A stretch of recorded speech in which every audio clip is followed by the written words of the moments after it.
Okay. What do you like better, playing a solo acoustic show seated on a stool or rocking out with a full band and moving around, and why? You know, they both have their own charm. And I can't really answer that. I can't say there's a favorite. I like the fact that I'm able to do anything that comes out when I'm solo acoustic on the stool, as they say. And I'm able to just play whatever's new. If the band hasn't rehearsed, and I can play whatever I want to play. But there's nothing like the charge of being turned wide open and just screaming at your electric guitar too. So I really love them both. I think it shows a couple different sides of me too, and so that's kind of why I try to incorporate both into my shows. Are there any sacrifices that you've made to be in music? Yeah. Food, shelter. No, you need to sacrifice a lot. I mean, I'm really blessed. What people don't know, playing and singing is not really that hard if you do it.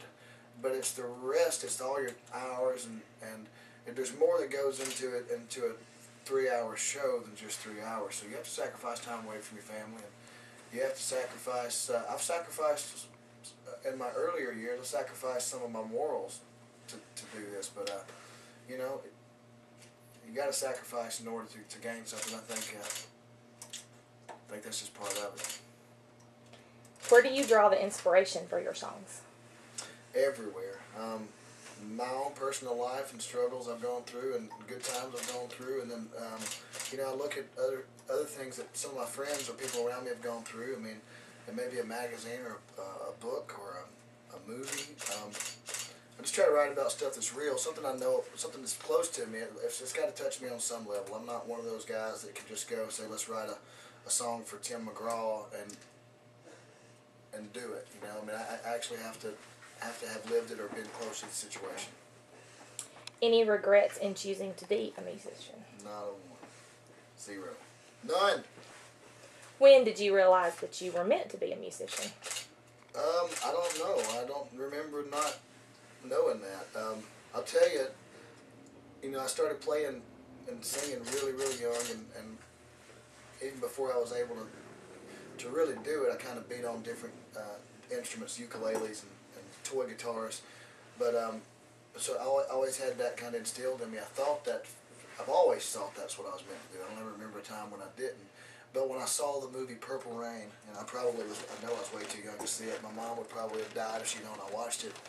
I wanted to be that guy then. So that's probably 5 or 6 years old when I really, really had a concrete understanding that that's what I was meant to do.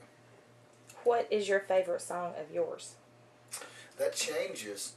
It really does as I write. And again, it depends on what it is. Like, I love something with some attitude and love for a living because they're funky and rocking, but I've also liked this new song I got, which I'll be playing for you guys real soon, called I Got You, and it's just really depends. I Got You, I think, is my favorite song right now, and it'll probably change as I write more. What dream tour would you love to be on with any past or present band? Past or present band? Let's start with the past bands. Led Zeppelin, Jimi Hendrix, and Gary Nichols would be great. Present bands, and it depends on what genre, because if it were in the country music, I love Paisley and Keith Urban. I think the fact that we all play and sing, that would be very good. Vince Gill, throw that in there.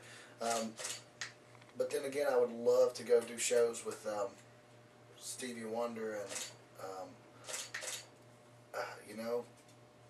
and to be even more honest, on a totally different side, I'd love to have a Muscle Shoals tour where we'd have all the artists that have ever been in my generation here, like myself and Bo Bice and Chris Tompkins and Jason Isbell, John Paul White, James LeBlanc, Angela Hacker. We even let Zach come along maybe. That'd be kind of cool, But dream tour with ultimate